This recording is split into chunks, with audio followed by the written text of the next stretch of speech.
প্রিয় দর্শক, আসসালামু আলাইকুম।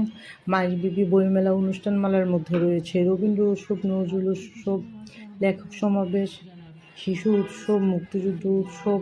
আর এই জায়গাটাতে সারাক্ষণ উৎসব লেগেই থাকে। বইমেলাতে যারা ঘুরতে আসে, বইমেলার ফাঁকে তারা যেন কিছুটা বিনোদন পায়, এই জন্যে এখানে বিভিন্ন কবিতা, ছড়া, নৃত্য এইসবের আয়োজন করা হয়েছে। আর বইমেলাতে এখানে প্রোগ্রামটা শুরু হয় দুপুর 3টার পর থেকে, চলে রাত পর্যন্ত। তো আপনারা যদি বইমেলাতে এই অনুষ্ঠানটা উপভোগ করতে চান তাহলে আপনাদেরকে এখানে আসতে হবে 3টার পরে। তবে ছুটির দিনে এই প্রোগ্রামটা শুরু হয় সকাল 10টা থেকে রাত 9টা পর্যন্ত, আর ছুটির দিন ছাড়া দুপুর 3টা থেকে রাত 9টা পর্যন্ত।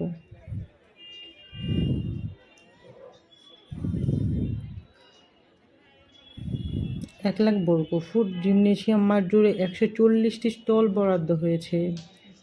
এর মধ্যে চট্টগ্রাম স্টল হচ্ছে 74টি, ঢাকা স্টল হচ্ছে 44টি।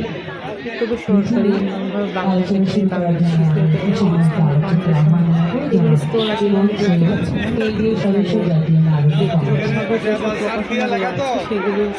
আমি দেখতে পাচ্ছি না, বাংলাদেশের সিটি কর্পোরেশনের উদ্যোগে বাংলাদেশের বাঁচাতে বুঝি আগে পরিবেশ এই বইমেলা শেষ হবে 26 ফেব্রুয়ারি দুপুর 3টা থেকে রাত 9টা পর্যন্ত থাকবে।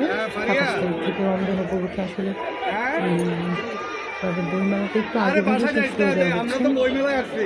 আর এখানে প্রধান অতিথি বক্তব্য রেখেছিলেন উপদেষ্টা আদিদুর রহমান খান। বইমেলায় ঢুকতেই চোখ করতে শহীদ আবু সাইদ, শহীদ ওয়াসিম আকরামের ছবি, শুধু ছবিতে বইয়ের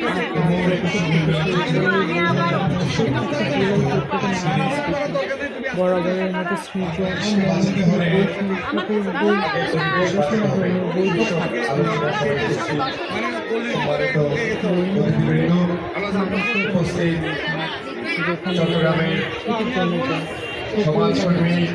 বইমেলা স্থাপনা শিল্পী,